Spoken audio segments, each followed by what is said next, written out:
Hi hello నమస్తే welcome to Radha's home delights.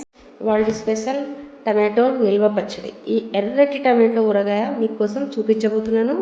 అయితే నేను 1 kg టమాటో తీసుకున్నాను. ఎర్రగా గట్టిగా ఉండే విధంగా తీసుకోవాలి. ఈ నిల్వ పచ్చడి 4-5 నెలలు నిల్వ ఉంటుంది ఫ్రిడ్జ్లో ఉంచితే. అయితే ముందుగా టమాటో బాగా శుభ్రంగా కడుక్కొని డ్రై క్లాత్తో నీట్గా తుడుచుకొని 1 hour ఆరబెట్టాలి. ఆ తర్వాత కట్ చేసుకోవాలి. 1 kg టమాటోకి 100 గ్రాముల చింతపండు తీసుకోవాలి. ముందుగా ప్యాన్ పెట్టుకొని టమాటో వేసి తర్వాత చింతపండు పసుపు వేసుకొని మూత పెట్టి 10 నిమిషాలు మీడియం ఫ్లేమ్లో ఉడికించాలి. పక్కన ప్యాన్లో ముందుగా 1 టేబుల్ స్పూన్ మెంతులు, 1 టేబుల్ స్పూన్ ఆవాలు, 1 టేబుల్ స్పూన్ జీలకర్ర వేసి వేయించుకోవాలి. తర్వాత మిక్సీ జార్లో వేసి గ్రైండ్ చేసి పొడి చేసుకోవాలి. అందులోని 1 కప్పు వెల్లుల్లి రెబ్బలు వేసి గ్రైండ్ చేసి పెట్టుకోవాలి. ముందుగా తర్వాత మూత తీసి బాగా కలుపుకోవాలి. అలా టమాటోని చింతపండు మెదుపుతూ మరొక 5 నిమిషాలు మూత పెట్టి ఉడికించాలి. ఇలా టమాటోలోని ఉన్న నీరంతా పైకి వస్తుంది. మళ్ళీ ఒకసారి కలుపుకోవాలి. ఇలా టమాటోని చింతపండుని స్పూన్తో మెత్తగా మెదుపుతూ ఉండాలి. ఇలా నీళ్ళంతా ఇంకిపోయే వరకు లో ఫ్లేమ్లో ఉడికించాలి. టమాటో చింతపండు మెత్తపడే వరకు ఉడికించుకోవాలి. తర్వాత చల్లారబెట్టుకోవాలి. చల్లారాక మిక్సీ జార్లో వేసుకోవాలి. అందులోకి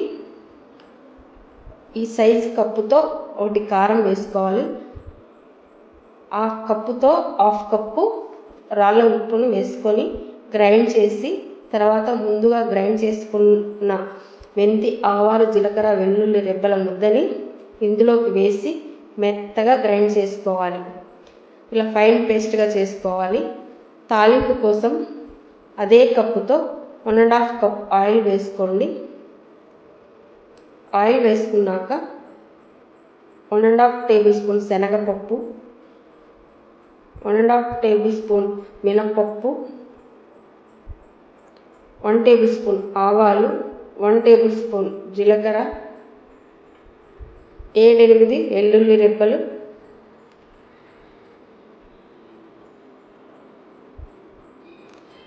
7-8 రెడ్ చిల్లీ, కొంచెం కరివేపాకు వేసుకొని కొంచెం వేగనివ్వాలి. తర్వాత కొంచెం ఇంగువ వేసుకోవాలి.